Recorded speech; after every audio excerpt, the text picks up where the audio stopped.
All right, Dr. Ron England here for Module 12, Lecture 1, which is going to be talking about database redesign. And these principles I'm going to talk about today don't just apply to, we're not talking massive redesigns all the time to databases. What we're talking about is databases that are in production often need little tweaks. Sometimes you need a complete redesign of a database, but most of the time you just need, I need to add this column to a table. I need to do specific small things. So let's talk a little about how that works. So let's go to here. And in the initial design of a database, we don't always get it perfect. It's not always the case. More than likely, what has happened is over time, the needs of that database, or what that database is used for, have changed. And because of those changes, and sometimes those changes aren't things that are within your control. Sometimes legislation occurs that says we can no longer keep track of this information. We now can only keep track of that information. That happened when at some point, when it was decided that Social Security numbers were too dangerous to have out there in the open and needed to be not necessarily stored in the databases. But, okay, things happen. And because those things happen, we've got to make changes to the database. So the first thing that you need to do is you need to start looking at the database itself. But let's go through a few first things, some things that'll be very useful to you in this design process. Okay, so the first thing we're going to look at is the concept of a correlated subquery, which is nothing that's really sounds like a big name. It's not anything that's magical. So basically, it's a nested query on the same table as the primary query. So you basically have a where condition that uses the same table as the original select statement. So you can do this with non-correlation, and this is an example of that. You have a select from the artist table, okay, and then you have a subquery in the where condition that is on another table, which is the work, let's say in this case, the work table. So the top level query is on one table, the next level query is on a different table. Now that isn't always, that's okay, so that's basically non-correlated. The concept of a correlated subquery is that, okay, you got the top table, okay, which in this case is both title and copy, okay, or W1. Okay, the work and then field title and the field copy, but the work table. And then in the subquery in the where condition, and you're using title in, it's using the same exact table. But what it does is it allows you to nest. So what you're really saying is in this where condition, you can now handle much more complex types of scenarios than just where title equals, okay? You can handle conditions that actually can be expressed in a totally separate query. Nothing magical about that. It's just something that you do. The reason I'm bringing it up is because it's really useful to look at information in your table that you need for doing some of the redesign.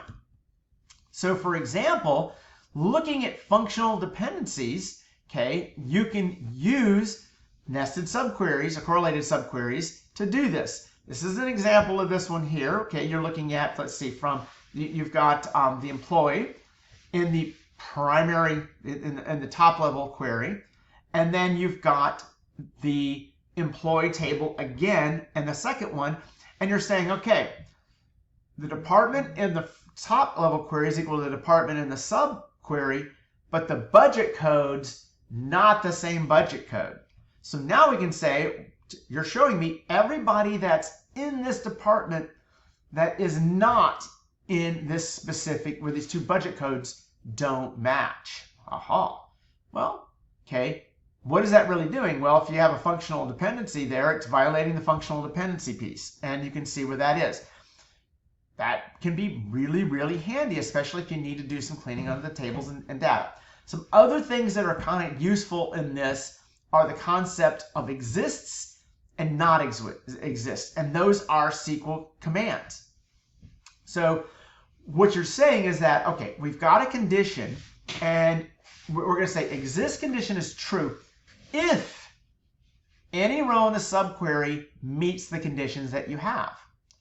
Okay, the not exist is true only if all the rows in the subquery do not meet the condition in the query. And you can also use a double not exists. Okay, that's where you can actually say, what if every row meets a specified condition? Okay, find rows that every row does it. Okay, so this is a lot easier to do when you actually put this into practice, because really all you're doing is you're just applying logic. So the syntax is really straightforward. In this case, we're selecting two columns from the employee table where exists, and now we're saying, okay, we're going to select everything from the employee table where the departments match and the budget codes don't. There you go. Okay, so you can kind of see, and really the idea here, try this. It's nice that you can actually do multiple pieces of logic, but what it really is useful for is when you're actually looking at the tables and you're saying, okay, what do I need to do? I need to do a little bit of table redesign. I need to find out if there are some issues with the functional dependencies. I need to find out if there's any issues with the foreign keys. Okay, this ability to have these SQL commands makes it really easy to do those things. So, so in this case, let's see, we're going to find all the customers who are interested in a certain artist. Then, if it is empty, all the customers are interested. So let's say this is a double not exists. So the following code determines the name of any artist that is of interest to every customer. Is there some artist that's, okay, well, you can do that with the double not exist. So you say, okay, let's look at the artist. We're going to get the name of the artist where not exists. Okay, now we're going to go into customers, but now we're going to go and not exists again, where the customer ID equals the customer ID and the artist ID equals the artist ID. It will now return an artist if every customer, okay, liked him. Okay, it's in the join table for that customer. Every customer likes that artist. Okay, so between exists, not exists, and double not exists, you pretty much can handle almost every scenario that you need to have. Okay, that's background stuff. That's some SQL stuff that is just going to be useful to you. Okay, now, so if you're doing redesign, there's some nice little useful pieces for you to do this. The one that is not necessarily intuitive to you is this double not exist. So that's one to kind of make a little mental note. When you're using exists and using not exists, it's pretty straightforward to say, okay, I'm going to look to see if this exists in this table. I'm going to look to see if this not exists in this table. This double not exists is one that you say, oh, it's like, oh, I got this great trick. Okay, I want to know if every instance of this matches every instance of this. I can do that with a double negative. Wow. Hey, double negatives do have a use. So now let's get into the concept of redesigning. And remember, you may or may not be designing the entire system. You may just be designing little pieces of the system. So first off, you don't just jump into your production database and start issuing data definition language commands. You need to know a few things. Okay, one is something can always go wrong when making modifications to the database structure. Always. And there are often things that you wouldn't necessarily have spotted right off the bat. So you need to have a solid understanding of the structure of the database before you make any structural changes. Now, rule number 1, never, ever, ever, ever, ever make a direct change to the structure of a production database. Just don't do it. You can make complete backups of the database and test the structural changes. Okay, once you are positive that changes will not cause a problem, there's a couple of methods of getting back to the original database. One is that you can actually, after significant testing on a backup, you know that this is not going to have any adverse effects, you make the change. Okay, or you make a backup of the entire database, you make the changes to one, okay, and then you do a production migration of another backup that has had those changes made. Okay, reverse engineering is essentially what we say it is. If you've got an existing database, we're going to go from the database and then work backwards to figure out from there what is the structure of the existing database so that we can then make changes to it. A lot of times you don't have all the design documentation that goes with the database when you're actually looking at it. You've got to look at the database to actually see what the data model looks like, and you're actually going to do this from the database itself. So, if you're making changes to an existing database, if you're making changes and you see the need for the changes, realize you're doing it for a reason. So the reverse engineer data model is probably going to be missing stuff that you need in the model itself. That's the reason why you're doing it in the first place. Okay. The reverse engineer's data model isn't a conceptual model. It's not an internal schema, but it is essentially partially both. So let's just kind of work forward with this. So we've got a reverse engineered data model. We've looked at the database, boom, this is what the database looks like.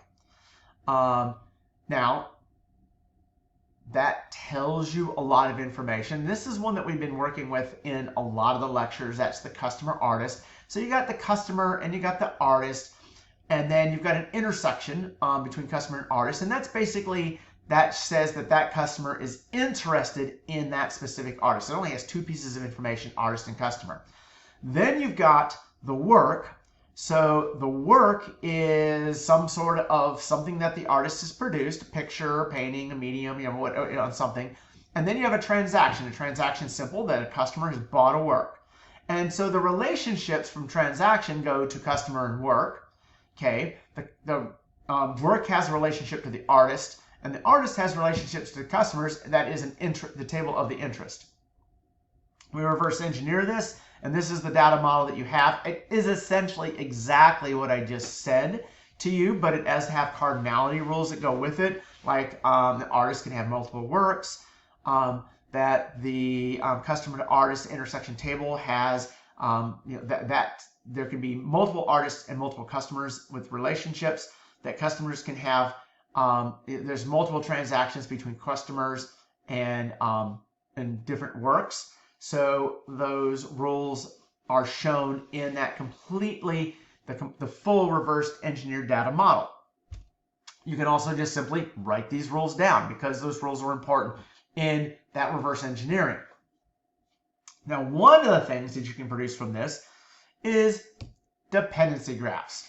And dependency graphs are useful in that they actually show you what dependencies exist. There's not really any tricky stuff to that. So if you're looking at a dependency graph of a customer, and this customer actually has two views associated with it, there's a dependency between those views and the customer itself. So the customer as an entity in the database. So that would be, and in the case of this example, there's two specific views, but both of those specific views have the dependency behind the customer itself. They can actually get a little bit more complex, like in the case of this case specifically, that you have an artist, which is an entity in the database itself, and the work has a dependency on the artist, and the transaction has a dependency on the work. Okay, there's actually more information there than that one dependency graph shows, but it is important to understand, and this dependency graph isn't the only way of seeing this. I can jump back to the original table and say, oh, a work has a dependency upon an artist. A transaction has a dependency upon a work. You got to have a work to have a transaction. You got to have an artist to have a work. Okay, or do you?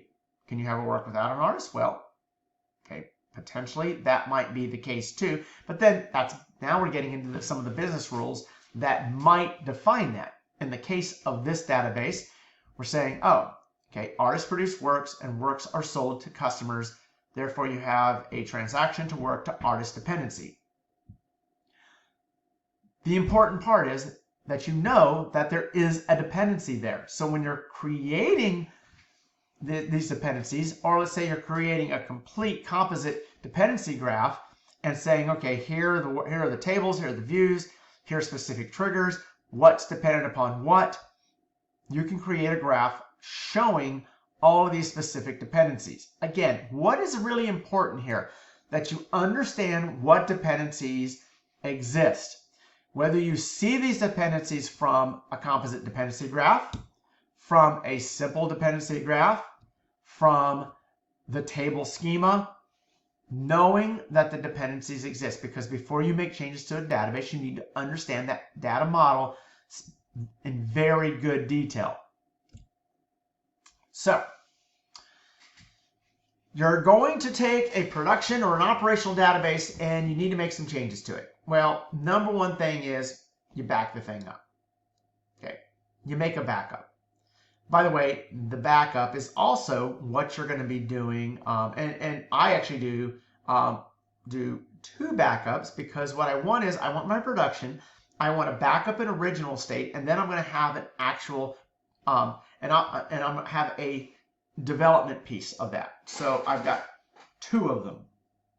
I'm not going to use, at that point, I'm done with the operational database. It's doing its thing. I've got my backup 1, which I have not made any changes to. And I've got my backup 2, which I'm going to do proposed changes to. Now, there's a couple things that you can do when you're doing this. One is you're going to probably need to have a data set in the database for you to actually do testing.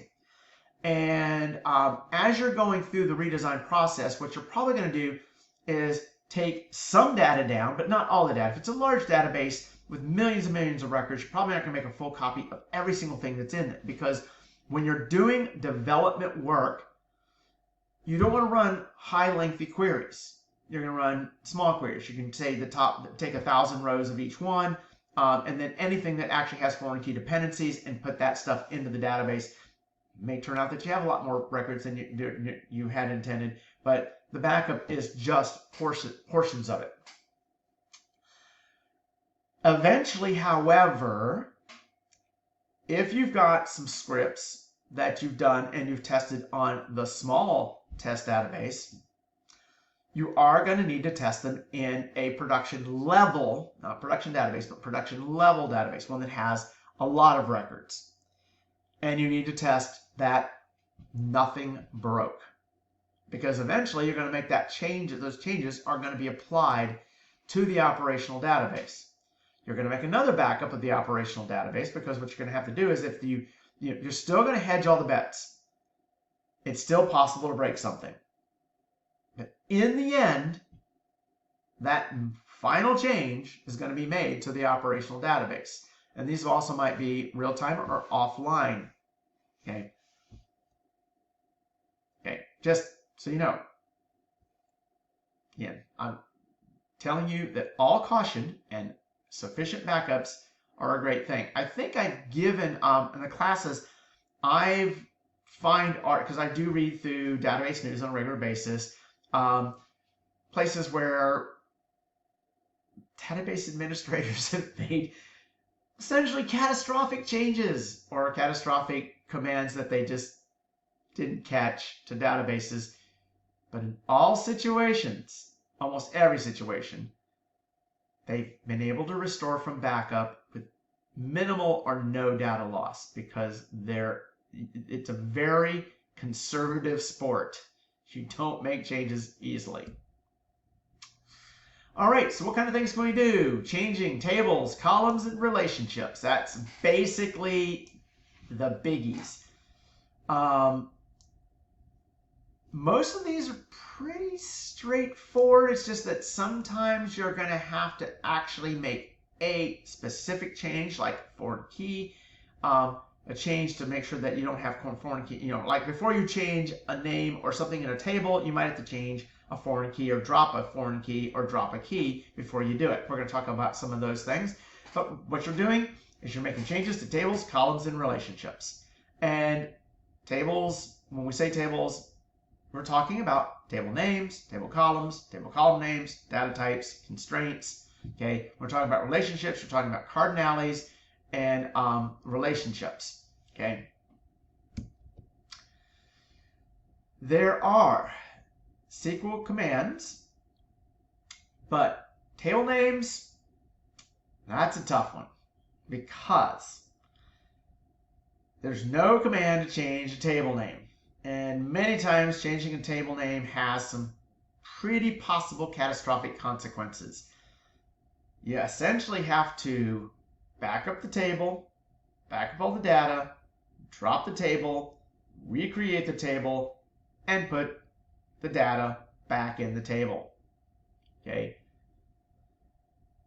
Now, and then even when you've done that, and you successfully got the brand new newly changed table in there, because tables are often referenced by code in other places, you still can have catastrophic changes. Even when the database is clean as can be, your applications can fail. So what do? Well, you can create views that have an alias name and behaves like the old table. And then the references back to the database, which were pointing to that table that used to exist, can now be pointing to a view that has the same name, and they'll behave the same. You can add, you can drop columns. Okay? Alter table, table name, add. Okay? Alter table, name, drop. Or change the specific constraints to the columns themselves. Alter table, okay, and then the add, drop, the other one allows you to refer specifically to columns. I'm only giving you some simple examples here. The SQL, great references, great examples. When you need to make these changes, you need to have and you work from a reference that walks you through the SQL. After you use SQL quite a bit, I just sit down behind a screen and just start blabbing out SQL. But I actually am doing it with an IntelliSense editor, so the IntelliSense editor is actually reading the table structure that I'm using and knows what my options are. When I say alter, it's going to be like, oh, well, here's the things that can be altered, and it's going to give me a list. Table being one. Then I type, I pick table, and then it's going to say, well, here's a list of tables that can be altered. Okay. Now I've just set the table. Here's the things that I can do. I can add column. I can do. Okay, that's an IntelliSense doing that for you. But reality is a lot of this is not that hard to actually do from scratch, and the SQL syntax makes perfect sense. However, if you're not familiar with SQL, you are going to use a SQL reference as you start working your way through what these commands are going to look like. You can drop columns. Okay, now, foreign key column. Guess what you got to do? You got to get rid of the constraint first. Okay, if you're going to get rid of a primary key, and this foreign key is pointing to the primary key, you're going to have to drop the foreign keys before you can drop the primary key. Anything that depends on something, all those dependencies down that entire dependency chain. Remember we talked about dependency chains? Everything down that dependency chain has to go first. And we can change, well, I mean, here's one. If you change it from null to not null, you can't change a column from null to not null if it's got null values in some of the rows in the column itself. That should make perfect sense. Okay, so certain things are going to not work. If you try to do it, it's going to give you a nice big fat red error saying that it can't do it and why. It's going to give you an error like constraint violation, rows have null values, can't do it. And here's the thing, and I see this all the time. If you're doing something, whether you're in code or whether you're in a SQL, and it throws an error back, read it. It's usually, and if you still don't understand what it says when you read it, take the entire text of that error, paste it into Google, and Google it. There are really good instructions of why those errors actually occur. Don't panic, okay? You can figure it out. Data types. Now, there's one thing that I see people try to do, and they're like, oh, this is a character, but it's really numeric. It's pretty easy to change things to characters or varchars. It's just a conversion. I mean, a number can be converted into a varchar or an invarchar pretty easily. But a lot of things that are in a character or varchar won't necessarily go to a numeric. There is a conversion to go from varchar to numeric. But if there's anything in that varchar that isn't convertible to numeric, you're going to have a problem. And it's going to give you an error. And then you've got to make a decision of how you're going to deal with all of those. The update lets you change all the values that meet a specific constraint. Can sometimes say, well, anytime I've got 3.7 G, suppose that just shows up magically with a G in it. I'm like, G is not a number. If you say update, set 3.7 G equals to 3.7, it's going to do it everywhere it appears. And all things are fixed if you want to do that. Sometimes that G might be there for a reason, and then that might be a problem. But that update does make things a little bit easier. Constraints, well, it's pretty straightforward. You can add constraints, you can drop constraints. It's not that hard. When you drop a constraint, and you need to know the names of the constraints to do this, so constraints have names. Now, one of the things that you can do all the time is if you're looking at specific cardinality changes, and you do this, you might change a cardinality from 0 to 1, so that's basically changing from null to not null. 1 to 0, that's from not null to null, and you're going to have to actually look at what's in there. If you try to do this, if you try to change this, and let's say you're trying to change it from not null to from null to not null, then there's null values in there. It's not going to let you do it. So you've got to decide what you're going to do about those specific situations where that occurs. And that might just mean, hey, anytime it's null, we're going to throw a value in there. Maybe the value will just be a blank space, but you've still got to deal with it. And foreign key constraints, and remember, I've had this is a misconception. Foreign keys can be null, okay? They can be null. Not every foreign key has to. Now, you often are going to have foreign keys that the constraint is not null. Okay, it's very common, but it is possible to have nullable foreign keys, especially in situations where the foreign key is point to this or that. Well, one of those thises or that's is going to be null, and the other one's going to be not null. Writing a constraint that says, oh, one of these two has to be not null, that's a lot harder to do. We're not going to talk about that. Maximum cardinalities, okay. A common situation, foreign keys in the wrong table. yeah, you're going to probably have to drop it and then recreate it in the correct place. You know, it's doable. I don't have a lot of exercises where I'm making you do this. You actually do have someone you have to do this in the next class, but I'm not really doing these to you. I want you to know that these exist. This is part of the redesign process. You should just have, and when we go back to that one slide where he says, okay, here's the things that you can change, and here's the things you can do to it. Cardinality is one of them. The one-to-n, the one-to-one to one-to-n, it's actually not that hard of one to do. Okay, and simple example of saying, okay, we want to actually just change the cardinality from 1.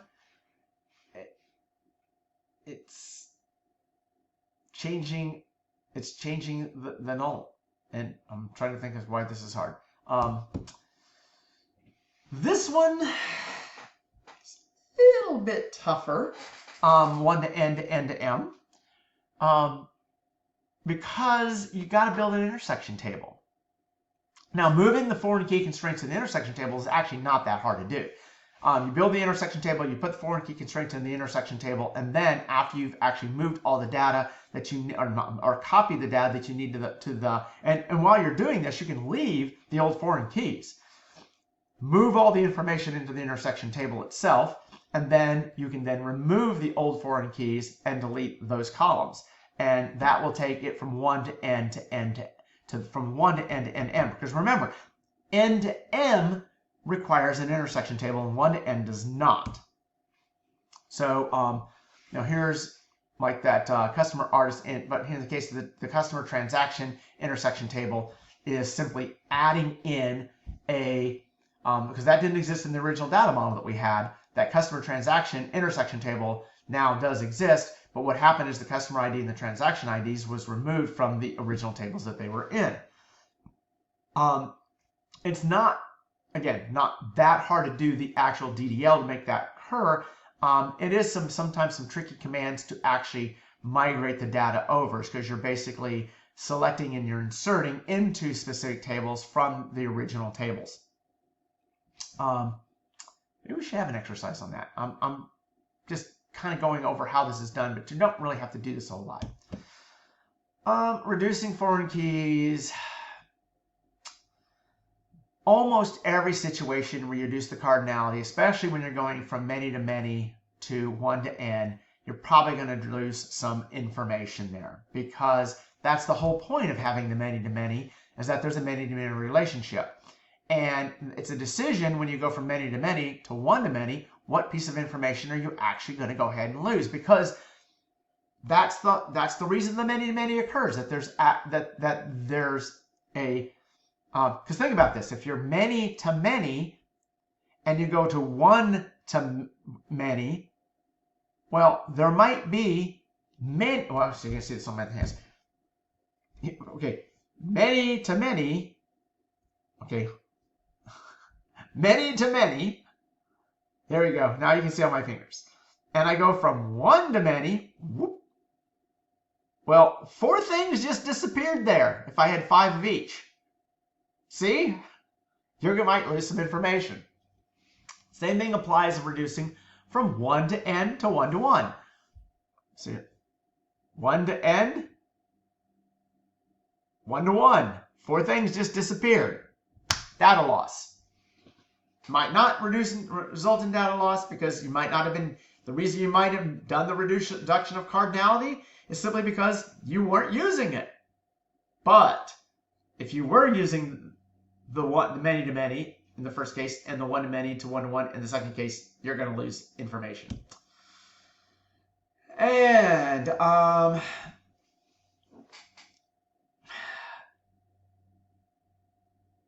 okay, the steps.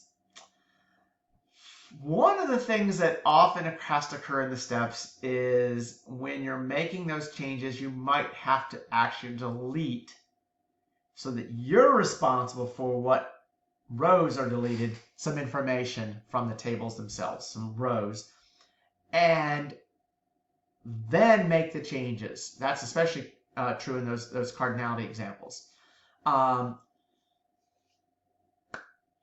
if you're adding tables, which you might be doing, okay, you just simply use good old create table. If you're adding, okay, so you can add a foreign key to an existing table. Alter table, add foreign key is easy to build. When you're trying to get rid of them, you're going to have, before you can drop a table that has foreign key constraints, you have to drop the foreign key constraints. It will not let you do it. If you do it, you're going to get an error. Okay? So it's a step-by-step process. Dependencies. A is dependent upon B is dependent upon C. Okay? You got to start getting rid of that lowest level of dependency one at a time and work your way back up the chain. I don't personally find this, because I do this a lot, so it kind of seems explanatory, but I mean, you can't delete something if data exists in there that actually, so you either need to, like if there's a foreign key and it needs to be there, or if there's a field that has to be not null and there's data in there, you're going to either need to get rid of the constraint or you're going to need to get rid of the data, one of the two. I mean, that's so before you can actually get rid of that column. Okay, that's a dependency piece. It's true in foreign keys. It's true in nullables. Okay, the relationship's got to go first, or the data that's violating the relationship's got to go first. All right, forward engineering. You make changes to the data. Okay, that is the big E. That's the SQL script that you write that's going to do this. This is the most carefully engineered piece of SQL you will ever execute, is the ones where you go through the forward engineering process. You've gone through, you've made backups, you've tried out different pieces of SQL, you've executed them on your development, you've looked at the different changes that occur. You have now worked through every individual step of how they actually have to occur in the specific order. You've tested those. You've made additional backups. You've retested them. You've done now testing on the operational level. In the end, you have a SQL script that will make the changes to the production database. That's the forward engineering step. It is the most... well, tell you, but it's going to be the most nerve-wracking SQL that you've ever run, because you may have tested ad infinitum. There's still, and you may say I've done 100%. I've done everything. It's still a pretty scary thing. Of course, you're going to make a backup of the operational database before you do this, but it's still execute that script. It works. Voila, change is made. Again, the most reviewed piece of SQL that you will ever run and have butterflies in your stomach over is this forward engineering, this SQL script that actually makes the final changes to your operational database. With that, I'm going to end this show, and I am my COP4708 students. I'm available for questions. We're kind of going over a lot of the capabilities of SQL right now. I'm